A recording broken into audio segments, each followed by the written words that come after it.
Transformers is a franchise spanning decades of toys, TV shows, films, and of course, games. Transformers games aren't exactly a new thing, but since the original Michael Bay movie in the mid-2000s, my god, there's been so many tie-in games. And if there's one thing I love in this world, it's tie-in games. Especially tie-in handheld games. Now, I've had a few requests to cover the Transformers DS game since my Cars DS video, and I thought, oh yeah, awesome, love Transformers, love the DS, there's got to be a couple of games on that thing for the movies.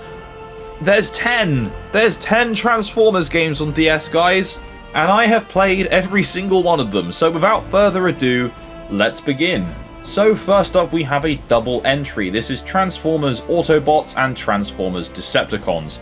Both of these games launched in July 2007 here in the UK, and they were both a tie-in to the Transformers 2007 Michael Bay film. There was a home console version of this game that was broke up into two campaigns, Autobots and Decepticons, but with the handheld versions they decided to split them into two different games. So for the sake of comparison, here we have Pokemon Autobots version and Pokemon Decepticons version. So in both of these games you're going to be playing mainly as your own character, which we'll dub Creator Bot, which you will name, and then you can kind of customize because there's 35 different cars in the game which you can scan to transform into, and of course this will change your paint job whilst in robot form as well.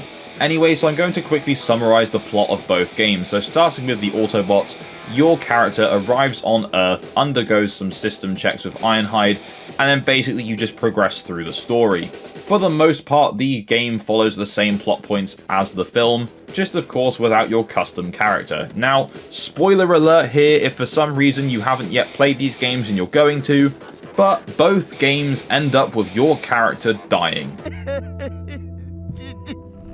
No! No! No! No! How fun is that? Can you imagine being a kid and playing through these games thinking, oh yes, yeah, I'm one of the Autobots, I'm one of the Decepticons, and then you get to the end of the story and then you just die, and that's it.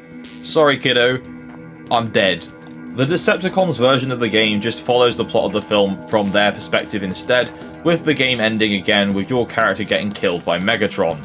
So anyway, these games are action-adventure games with a slight RPG element involved in the form of leveling up your characters to unlock certain things. It's not exactly in-depth, the combat is very simple, the shooting is very simple, and sometimes a little bit awkward. It's not fantastic, but bearing in mind the console this was on, they did the best they could. Now honestly, what I'm more interested in this game, which I sadly haven't been able to play, is the Allspark Wars, which was an online campaign that pitted either Autobot players and Decepticon players against each other, which is very cool. It wasn't a big complex deathmatch, that was only limited to local wireless, but it was just a single player challenge each day, and depending on how well you did, you'd earn points, and the points overall will be counted for both teams, and you'd win Wi-Fi tokens. No, I'm not kidding, they were called Wi-Fi tokens, which you could use to unlock extra vehicles and cheats to use while playing the main game. You can tell this is like a mid-2000s game with the name Wi-Fi tokens. Oh my god.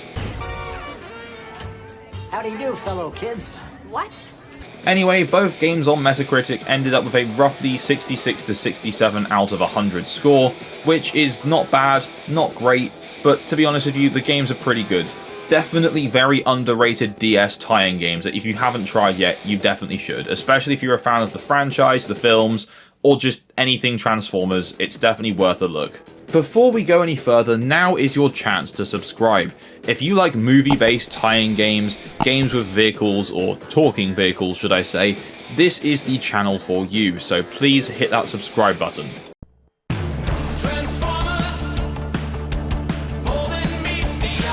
Okay, so next up we have Transformers Animated, the game. This is a game made exclusively for Nintendo DS, so this is not a port of any other kind of game. This is its own standalone thing.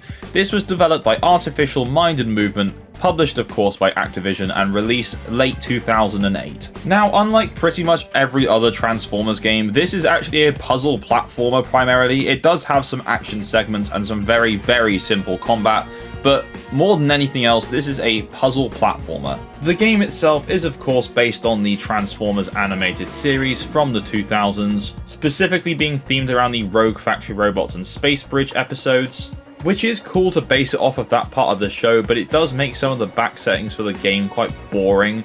The factory levels seem to go on forever, I won't lie, and they just are a bit bland. Now the platforming itself. Now in the levels you'll be switching between playing as different characters. You'll have to move them all to the end of the level to complete it. Different characters can do different things. For example, Bumblebee is very agile, can jump places, he can charge things. Bulkhead is obviously used to smash stuff. Optimus Prime can throw his axe to places where you wouldn't normally be able to get to, so on and so forth. Each level contains puzzles based around each of the characters' special abilities. There will also be some rogue factory robots with some very mild combat that literally involves you pressing one button. And to break these gameplay sections up, there are also race levels in inverted commas. This is literally the only time in the game that you do get to do any transforming, which is a shame given the franchise's title, but it's just kind of an on-the-rails, switch lane kind of job. There's nothing particularly exciting about it. You can transform back into robot whilst you're on the road, and they just sprint really aggressively. It's quite funny, and all you have to do is tap the touchscreen to shoot down enemies or throw your axe at them, depending on who you're playing as. One side comment I do just have to make, so on the top screen when you're in the missions, it will have a picture of the character you're playing as. The picture of Optimus is just unintentionally quite funny. Anyway, this game has a very nice 69 out of 100 on Metacritic. Again, not great, not bad. It's just an alright game. It's not really a game that should have the Transformers in, to be honest with you. The gameplay style doesn't really suit them so much. But it is well made, there's a decent story, and of course you do get to play as your favourite Transformers. Okay, so for our next few games, they are all dual releases, because this happened a lot on the DS. So we have Revenge of the Fallen, Autobots, and Decepticons. Now, this game is both better and worse than the first Michael Bay movie adaptations. Now, regardless of what game you're making for the DS, if you're making a 3D platformer kind of thing, you are already limited and you're going to struggle because there's no analog sticks. This is what happened with Super Mario 64 DS. It just felt a bit more awkward than its predecessor. And this is the case of all the Transformers games here. It's always going to be difficult without those analog sticks because you just have the D-pad and the bumper buttons. Anyway, so Revenge of the Fallen, both of its versions improve upon its predecessor with graphics and better controls. But that's where those improvements end. Whilst the last game had some open world areas, a large variety of cars to scan and transform into, this game doesn't have that. It's very linear, and you only really get a choice of a couple of cars at the start of the game, and that's it. It's a shame really, because whilst the first game might have been a bit janky and had some weird controls, the freedom, the exploration, and the opportunity to customize was so good. That's what makes that game so nostalgic for so many people, and they just decided not to put it in this game. And like the first game, this was developed by Vicarious Visions. So it just seems a bit weird that they omitted the best feature of the last game, but hey-ho. Also in this game, to break up between these standard missions, there's these flying sections that, I'm not gonna lie, really reminded me of the Planes 2 video game in the worst possible way. They're just not fun to control, they're not fun to play, and they're just very boring to look at because there's such little going on. It's just ocean and nothing else except the enemies flying around and the occasional boat. Story-wise, again, for the most part, you have your creator bot, you follow through the plot of Revenge of the Fallen, which I don't really remember because that film wasn't the best, and let's be real, they shot that entire film off of a couple of storyboards because it was during the writer's strike, so there wasn't much story to begin with anyway. So, critically, these games are really no worse off than the first Michael Bay adaptations. The Autobots version got a 64 out of 100, and the Decepticons version got a 66 out of 100. These are both Metacritic scores, by the way. But, to be honest with you, I think these two DS games are actually better than the film they're based on, which is not something that happens all that often, so congratulations, Vicarious Visions. You did pretty well. Okay, so next up we have Transformers War for Cybertron, Autobots and Decepticons. Now, oh my god, War for Cybertron is such a fantastic game. I was a little bit concerned about how the DS version was going to be adapted. When I saw that Vicarious Visions were once again on board, I thought, ooh, okay, this could be quite good. And you know what? I was proven so right. I was really pleasantly surprised with how good these two games are. Vicarious have done a really good job adapting High Moon Studios' main console version for the Nintendo DS, and it runs really weirdly well considering how much is going on at the screen at any given moment. By now, this is Vicarious Vision's third go into the Transformers DS series, and they finally perfected the formula, especially when it comes to the combat. In any level, you will have two characters that you can swap between at any given moment, and they will have different advantages and disadvantages. For example, there'll be levels where you have Bumblebee and Optimus. Bumblebee will have lasers, while Optimus will have plasma. And the different enemies with different weaknesses mean that you do have to actually switch between the two, otherwise it basically becomes impossible. Much like their home console counterparts, the driving really does take a backseat here to the combat, but there are still sections where you do have to use the car to boost over stuff, or to get to your next objective a lot quicker. Now, of course, both the Autobot and Decepticon versions of this game follow their respective campaigns from the main game as well, with of course the Decepticon story taking place before the Autobot one. Much like the original Transformers 2007 DS game, this also features RPG elements with leveling up and more in-depth upgrade systems that are per character. Now, the main version of War for Cybertron sat around a 75 to 77 on Metacritic depending on what platform it was on, except the Wii one which got 41 because it was terrible.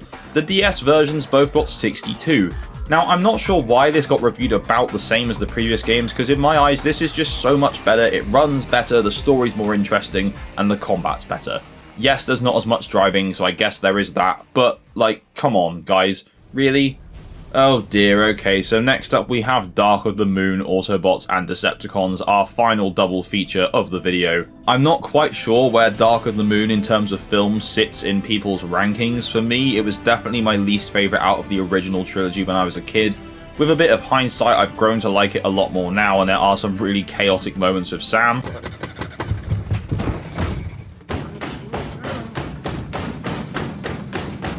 But I'm not going to lie to you, if you didn't think the film was that great, the game's even worse. Now, just to start off by saying, this game is not developed by Vicarious Visions. This was in fact developed by Behaviour Interactive, who had previously made the Transformers Animated the game, which again was nothing like any of the other Transformers games.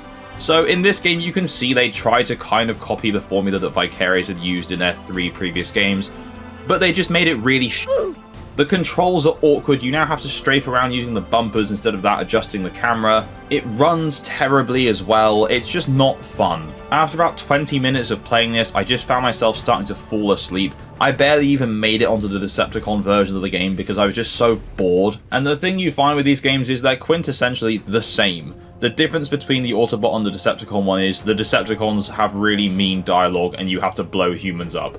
That's it, it's just the same thing as the normal one, except you're just a bit mean. What is interesting to note about the Dark of the Moon game across the board is it is actually a prequel to the film. It does not follow the events like the previous games have. It's a prequel, which is kind of cool.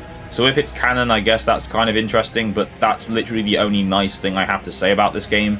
There are these areas that are secret, dubbed by the game, that you have to use different characters to get up to, except half the time the mechanics they want you to use to get there don't work, and it's just not worth the reward of getting there either. So just to note, the critical response to this game across the board was quite low. The highest rated version of Dark of the Moon is for the Xbox 360 with a 59 out of 100 score on Metacritic. This is actually lower than any of the DS games that we've covered so far, but oh boy, the DS version of this game falls so much further than that with a 43 out of 100 score, with the Wii and 3DS being even lower with 34 and 30 respectively. Across the board, Dark of the Moon is just not a good game. If you're thinking of playing a Transformers game for your Nintendo DS, do not make it this one.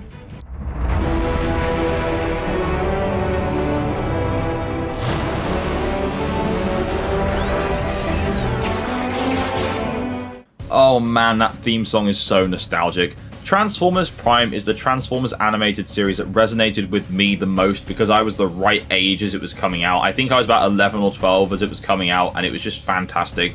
The previous animated series was a bit before I was interested in Transformers, so I didn't really get into it as much, and I don't remember it being in the UK so often as well.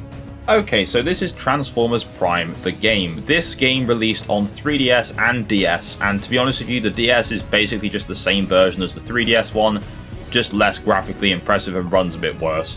The Wii, Wii U, and 3DS versions of this game were all developed by Now Production, but the DS version was by Ultron, and no, not that Ultron. The game's story follows the Autobots trying to stop Megatron and the Decepticons from freeing an ancient Transformer known as Thunderwing. The story is told through a mixture of random pictures but also some very impressive cutscenes taken from the show. It's very weird actually, there'll be some points where there's some integral plot and it's just Megatron landing in like slideshow format, and then you'll end that fight and the next thing will be a really nice CG cutscene. It's very weird.